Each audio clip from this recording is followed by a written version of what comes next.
So, I'm reading this book, Atomic Habit, and I am on the page 20, which is what progress is really like. So, let me read it for you. Imagine that you have an ice cube sitting on the table in front of you. The room is cold and you can see your breath. It is currently 25 degrees. Ever so slowly, the room begins to heat up. 26 degrees, 27, 28. The ice cube is still sitting on the table in front of you. 29 degrees, 30, 31. Still nothing has happened.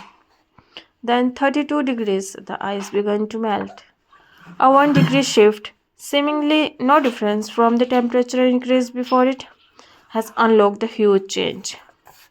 Breakthrough movements are often the result of many previous actions, which build up the potential required to unleash a major change. This pattern shows up everywhere. Cancer spends 80% of its life undetectable, then takes over the body in months. Bamboo can barely be seen for the first 5 years as it builds extensive root system underground before exploding 90 feet into the air within 6 weeks. Similarly, habits often appears to make no difference until you cross a critical threshold and unlock a new level of performance. In the early and middle stage of any quest, there is often a valley of disappointment. You expect to make progress in a linear fashion, and it's frustrating. How ineffective change can seem during the first days, weeks, and even months. It doesn't feel like you are going anywhere. It's hallmark of any compounding process. The most powerful outcomes are delayed. This is one of the core reason why it's so hard to build habits. Last, people make a few small changes, fail to see a tangible result, and decide to stop. You think I've been training every day for a month, so why can't I see any change in my body?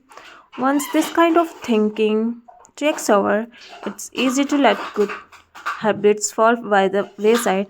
But in order to make a meaningful difference, habits need to persist long enough to break through this plateau. What I call the plateau of latent potential. If you find yourself struggling to build a good habit or break a bad one, it's not because you have lost your ability to improve. It's often because you have not yet crossed the plateau of latent potential. Complaining about not achieving success despite working hard is like complaining about an ice cube not melting when you heated it from 25 to 31 degrees. Your work was not wasted, it's just being stored. All the action happened at 32 degrees. When you finally break through the plateau of latent potential, people will call it an overnight success. The outside world only sees the most dramatic event rather than all the preceded it. But that's it's the work you did long ago. When it seemed that you weren't making any progress, that makes the jump today possible. It's the human equivalent of geological pressure.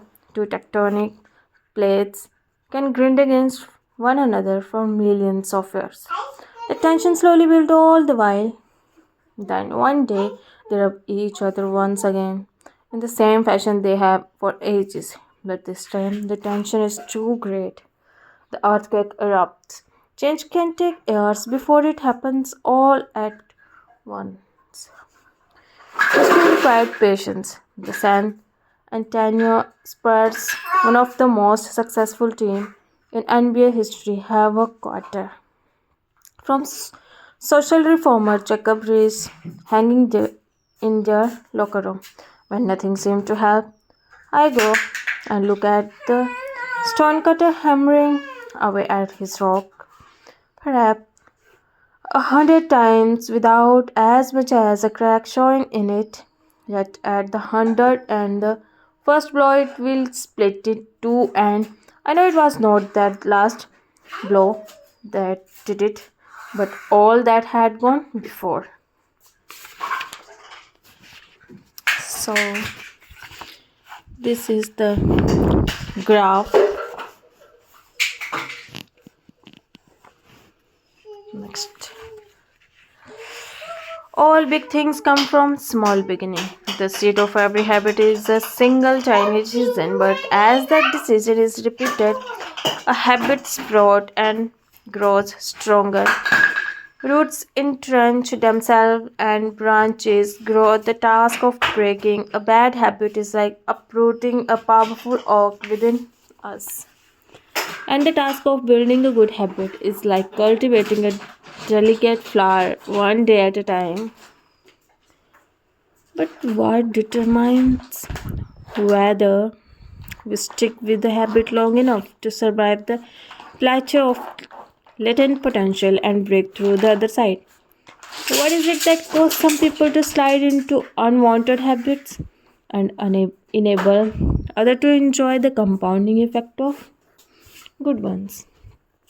So, thank you for watching. In our next video, we'll cover this. Forget about calls, focus on system instead.